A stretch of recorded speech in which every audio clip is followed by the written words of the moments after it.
if we go back here, we can actually see the sound playing.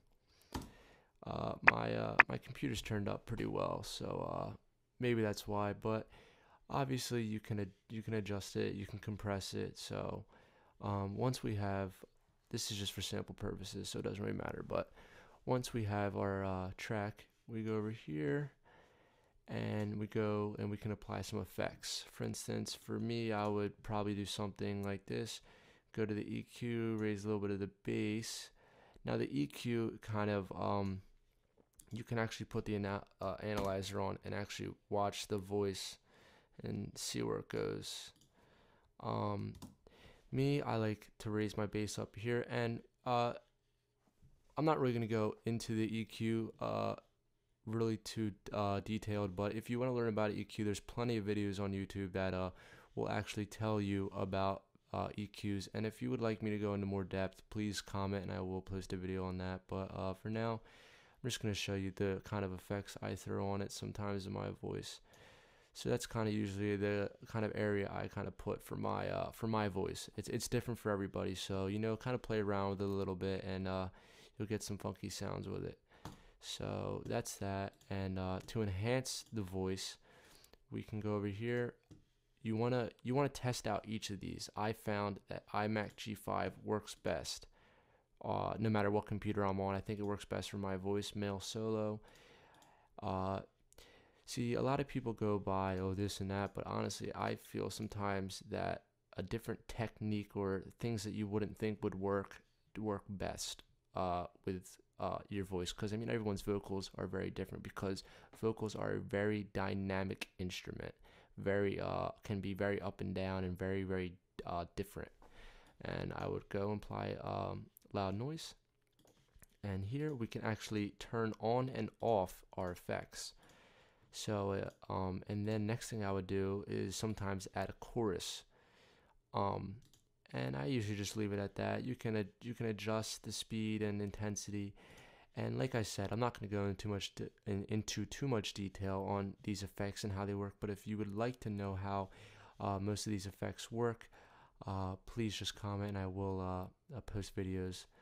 But here's your reverb. You can add a little bit of reverb on there, a little bit of an echo. I always like to add a little bit of an echo, a little bit of reverb. And once again, you can compress your threshold, ratio, attack, and gain. I will post a video on how to compress. Compressing can really help. A lot of times, for instance, you'll hear the number one golden rule is to never go over 0 dB. You always want to stay behind 0 dB because once you go past, that's not good. I honestly feel you start to clip and sometimes distort your tracks. So what a compressor does is it actually allows you to raise the volume of the track without actually moving this dial right here. So you can record back on like a -12 and make it actually sound like it's blasting all the way up here. So you don't really want to bring it past 0 because it'll distort your track. So I will go into compression in another video, but that's just like a basic how to access your effects and what to kind of really do. And you can play it back and it will play. It sounds kind of funky, like little auto-tuned, a little bit, not auto-tuned, but it sounds a little funky. If you want to know how to actually auto-tune, I'll show you really quick. You go like this. This is a quick, really thrown together auto-tune. You can slide this all the way over like that, limit to key, and that's like a basic auto-tune. And you can turn the chorus off. If you turn the chorus off, you can actually hear it. I don't think you'll be able to hear it. Maybe not. You may not be able to hear the audio, but you will give it an auto-tune effect. So that is how you make a little quick auto-tune real quick if you're interested in that. Let's go ahead and get that out of the way. But and then obviously you have your stereo adjustment. If you want it to fade to the left, if you want it to fade to the right, bring it back to 0. You can access your track by clicking on it. Same thing with your little scissor button right here, and you can go in and kind of, edit some things and do a lot of that, and we will go into that in other videos. But that's just a really basic on how to apply different effects. And right here, as you can see in your browse area, you can go to effects, and there's a couple things you can play around with. Obviously, you may change to the current instrument. Click save as or save the changes as a custom instrument setting. If you do this, it will override the current effects you have already set and place its own, as in, I'll show you. If you click here and continue, if you go back here, it obviously has set effects, set reverb, set echo, set EQ, everything. So it will override, so take that in mind. Right here is your loop button. If you click it, you can drag out how far you want it to loop. You can move the loop, so you can have a certain area loop, and turn that off. And then here's your main volume. This is your master volume right here. You can go all the way up and go all the way down. And so you can save your instruments, you can title them, you can give them a picture.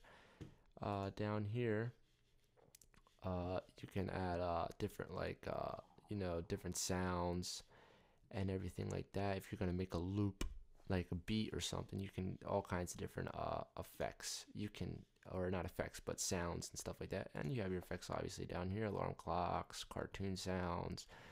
But and then over here is your music. So if you're looking for a music track, you can go to your iTunes and find many different beats and stuff. This group right here, Ground Up, look them up on YouTube. Ground Up Philly. They are a group of people, two people actually, Malachi and Azar.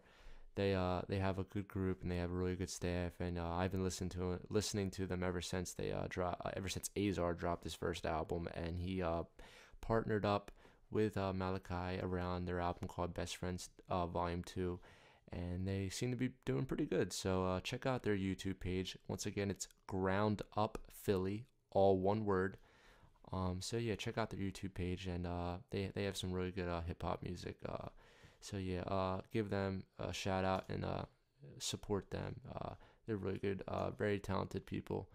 So but that's about it for today, guys. That's just a couple little basic things that you can do, and once you're done your track, you can obviously go to share, set into iTunes. Type in your information. You can compress if you would like. Select MP3 if you want AAC encoder, highest quality, custom and everything. If you want to actually send it as like an MP3 or send it to a disc, you can export song to disc. I would recommend not compressing it, which you can, but I don't know. Sometimes I do not compress and I export. And you could go right through them, export it to your desktop, and save, and it'll export right on your desktop. So that's just a basic, guys. Once again, this is Joe, aka Junior94 from Exclusively Lifted Records, and this is just a basic tutorial on GarageBand. Any questions, please feel free to comment, and I will see to it that I upload a video for you guys. Thank you for watching, and stay tuned.